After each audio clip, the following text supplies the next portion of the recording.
present, or future, all at the same time. That's God. That's his omniscience, his omnipresence, and his omniscience and presence and potency. Now, the providential will of God is the second dimension of God's will. This is the continuous allowance of permissive happenings that are outside of the preferred will of God to be used to accomplish the sovereign will of God. The doctrine of providence does not imply that God is not in absolute control of his creation. Instead, it affirms his lordship over his creation to the extent that he can incorporate anything and all things, even evil, as he pleases to accomplish his ultimate sovereign will. Now, through his providential allowances, God remains fully in control. He controls everything that happens, and without his permission, nothing that happens could happen.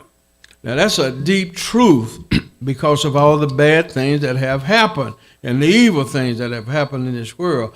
And beyond perhaps our comprehension, God only allows those things to happen because it has something to do with his ultimate sovereign will that he is carrying out.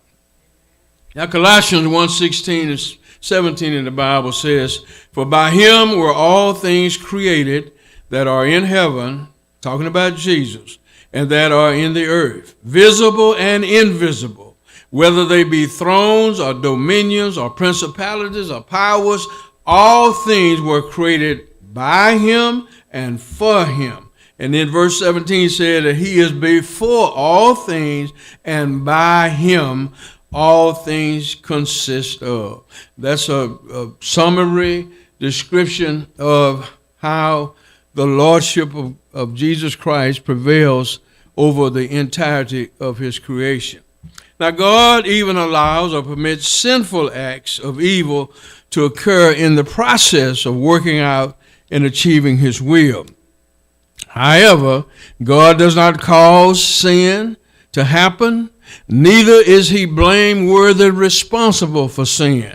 James 1:13 says, "Let no man say when he is tempted, I am tempted of God, for God cannot be tempted with evil, neither tempt he any man." Now, here's a good biblical example of that before we get to the verses of our lesson, is the story of Joseph. Think about this innocent teenage young Hebrew boy who was hated and despised by his own brothers, who put him in a pit, sold him into slavery, and taken to a foreign country. He was falsely accused by Potiphar's wife, ended up in prison, an experience of evil for 20 plus years. He suffered all of that. And then by the grace of God, because of the miracle of interpreting the dream of the king, he was brought out and well established as the prime minister. And when he finally reconciled with his brothers, he made this remark. He said, "You meant it for evil, but God for good." Now, that's a principle that you and I need to understand.